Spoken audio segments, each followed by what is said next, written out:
Então, lembrando sempre, não é que Deus deseja que os seus filhos passem fome, que fiquem doentes, que passem necessidades financeiras, não tenham dinheiro para comprar nem a comida, nem a roupa, não tenham um carro, não tenham a casa. Não é isso. Significa o ensino aqui que o reino de Deus é diferente do reino material, o reino humano. Que o padrão do reino de Deus é diferente. Que esse padrão é um padrão espiritual e que deve ser buscado em primeiro lugar, que deve ser o nosso desejo. Se acontecer, se nós tivermos aqui posses alguma coisa na terra, bom demais. Mas não é isso o principal. O problema sempre está aí. É esse amor ao dinheiro. É esse desejo desenfreado por riquezas. E isso é que atrapalha a pessoa a atingir o padrão espiritual. É que envolve a pessoa de tal maneira que ele só deseja isso. O pensamento dele é sobre isso. Ele não tem um desejo para as coisas espirituais. Ele não tem a necessidade das coisas espirituais. Ele não vê aí o tamanho da riqueza espiritual que existe para ele. Ele só enxerga o outro lado, o lado material. Só pensa nesse lado, só vive para esse lado, só busca esse lado. Muitas vezes usando até o reino espiritual, o lado espiritual, para poder atingir esse lado material. Sempre o objetivo dele é o lado material e nunca o espiritual. Então ele quer receber uma recompensa por qualquer coisa que ele faz no reino espiritual. E isso é terrível. Isso afasta o homem de Deus. Então não seja assim. Busque a Deus. Busque o reino de Deus. Busque sempre em primeiro lugar a presença de Deus na sua vida. Entregue-se totalmente a Deus. Entregue você e tudo que você possui. Entregue para Deus. Nós vamos orar agora e depois estaremos trazendo então o questionário, aí, o resultado, as respostas corretas dentro do questionário. Vamos orar agora. Se você, ouvindo a palavra de Deus, deseja agora se entregar ao Senhor, aceitar Jesus como Senhor e Salvador, se arrependendo dos seus pecados, faça agora. Se você estava vivendo assim, buscando sempre o reino material em primeiro lugar, e se arrepende agora, está agora tendo aí realmente uma revelação do Espírito Santo quanto à realidade de Deus na sua vida, o padrão de Deus para a sua vida, então se arrependa agora e converse com o Senhor. Vamos orar agora. Pai querido, em nome de Jesus, ó Senhor, nós te pedimos por essas vidas que se chegam a Ti. Ó Rei, está lá, encontrarai-me estor, farai graça, roxarei. Ó Deus, com a Tua graça e a Tua misericórdia, vem sobre essas vidas, perdoa os seus pecados, Senhor. Perdoa a sua má intenção, Senhor, em nome de Jesus, ajuda-os. Ó Senhor, ajuda-os a desejarem o Teu reino, a buscarem o Teu reino, a buscarem as Tuas riquezas, Senhor, que são as verdadeiras riquezas, as eternas riquezas. Pai querido, ajuda essas pessoas, abençoa, Senhor, em nome de Jesus. Ó Senhor, vem com Teu bálsamo, vem, Senhor, com Teu amor, a Tua misericórdia sobre eles. Em nome de Jesus nós te pedimos e te agradecemos desde já, em nome de Jesus. Amém. Glória a Deus. Então, nosso questionário está aí no site, que você vê o endereço abaixo. Sempre a partir de quinta-feira à noite está pronto o questionário e também os vídeos. Você acompanhe conosco. Vamos aí ao nosso questionário então. Vamos dar aí as respostas, vamos dar a maneira de completar e as respostas corretas.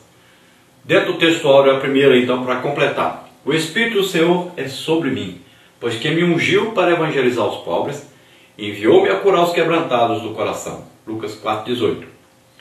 Dentro da verdade prática, e a segunda, para completar, a verdadeira prosperidade não reside no acúmulo de bens materiais, mas se encontra na abundância dos bens espirituais que a graça de nosso Senhor Jesus Cristo nos proporciona. Número 3, aí dentro do comentário da introdução, pergunta 3 então. O que destacam as bem-aventuranças de Jesus? Então destacam os princípios que fundamentam a lei e os profetas. Em cada sentença, enfatizam as riquezas espirituais em detrimento das materiais.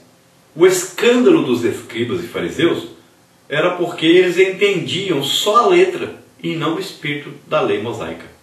Número 4 aí, faz-se necessário nos voltarmos ao Sermão do Monte para reavaliarmos o que se vem ensinando nos púlpitos de nossas igrejas. Por quê? Olha, caso contrário, agiremos como a classe sacerdotal do tempo de Jesus. Corremos o risco de transformar a fé cristã num mero e perigoso relacionamento mercantil entre o crente e Deus. Dentro da primeira parte, então, o fundamento das bem-aventuranças, vamos ver aí, número 5. Qual o significado das bem-aventuranças? Complete. Então, a expressão bem-aventurado vem da palavra latina beatus, que por seu turno originou o termo beatitude. No original grego, o vocábulo usado por Mateus é Makarios, cujo significado lembra felicidade, alegria divina e perfeita. Para os antigos gregos, somente os deuses realmente eram felizes, isto é, bem-aventurados. No hebraico, por outro lado, o vocábulo esher é traduzido então no Salmo 1 com o sentido de quão felizes são. O sentido, portanto, é o de alguém que é feliz aos olhos de Deus por amar intensamente ao Senhor. Observe-se ainda que na literatura grega clássica a palavra era usada para se referir à prosperidade material, mas na literatura sapiensal hebraica ela se refere a uma condição de bem-estar espiritual com Deus. Salmos 1:1, 32:1, 112:1. Jesus mantém esse último sentido. Número 6. Por que são bem-aventurados os pobres? Complete então, Mateus 5:3. Então, no Sermão da Montanha, a pobreza não é vista propriamente como escassez de bens materiais, mas como necessidade da alma. Nesse contexto, pobre é o que tem uma carência espiritual. Por conseguinte, é aquele que reconhece suas verdadeiras necessidades espirituais. E por isso almeja um relacionamento mais profundo com Deus, como fez o salmista. Como o cervo brama pelas correntes das águas, assim suspira minha alma por ti, ó Deus. A minha alma tem sede de Deus, do Deus vivo. Quando entrarei e me apresentarei ante a face de Deus? As minhas lágrimas servem-me de mantimento de dia e de noite, porquanto me dizem constantemente: onde está o teu Deus? Quando me lembro disto, dentro de mim derrama minha alma, pois eu havia ido com a multidão. Fui com eles à casa de Deus, com voz de alegria e louvor, com a multidão que festejava. Por que estás abatida, ó minha alma? E por que te perturbas em mim? Espera em Deus, pois ainda o louvarei na salvação da sua presença. Glória a Deus. Salmos 42, de 1 a 5. Número 7. Por que são bem-aventurados os que choram? Mateus 5:4. Complete. Por que o crente chora? O motivo pode ser tanto interno quanto externo. Às vezes choramos em decorrência de nossa própria situação espiritual, porque almejamos aprofundar nossa comunhão com o Senhor. Queremos estar mais próximos dele. Suspiramos por uma intimidade maior com o Pai Celeste. Outras vezes choramos por causa da situação espiritual em que o mundo se encontra. Isaías 6:5. Se de fato choramos aos pés de Cristo, o consolo certamente virá. Parte 2. A bem-aventurança da mansidão e da misericórdia. Por que são bem-aventurados os mansos? Mateus 5:5. Quem são eles? Então, nesse contexto, manso é aquele que demonstra total submissão à vontade de Deus, mesmo quando esta parece contrariar seus interesses pessoais. Não é pieguice, mas submissão consciente ao querer divino. Manso também é aquele que, apesar de injustiçado, não procura a própria vingança, mas confia em Deus como seu legítimo defensor. Isaías 41:17, Lucas 18, de 1 a 8. Se você age com mansidão e submete-se à vontade divina, você é verdadeiramente próspero. Isto significa que você possui uma riqueza que muita gente almeja e não tem: o domínio próprio e a conformação absoluta à vontade de Deus. Número 9. Por que são bem-aventurados os que têm fome e sede de justiça? Mateus 5:6. Quem são eles? Então, os verdadeiramente prósperos são aqueles que demonstram um forte desejo pela justiça divina e a buscam ansiosamente. Eles estão conscientes de que a verdadeira prosperidade só é alcançada com a instauração do reino de Deus. Número 10. Por que são bem-aventurados os misericordiosos? Mateus 5:7. Quem são eles? Então, o léxico grego de Strong traduz essa expressão como boa vontade ao miserável e ao aflito, associada ao desejo de ajudá-los. Em o Novo Testamento, a expressão ocorre com frequência no sentido de perdão. O bem-aventurado tem um coração não somente perdoador, mas disposto a socorrer os mais necessitados. Ele sempre abrirá a mão e o coração àquele que precisa de um socorro material. Na parte 3 aí, pergunta número 11. Por que são bem-aventurados os limpos de coração? Mateus 5,8. Quem são eles? Então Jesus não se refere a uma pureza meramente ritual. Ele se refere ao homem que se acha limpo e isento de culpa. É uma pureza que vem de dentro, origina-se na alma. Número 12. Por que são bem-aventurados os pacificadores? Mateus 5,9. Quem são eles? Então a Peshitta, a tradução aramaica de Mateus, feita em 150 d.C., traduz essa expressão como os que fazem a paz. O pacificador é alguém que não somente ama a paz, mas encontra-se comprometido com o processo que a ela conduz.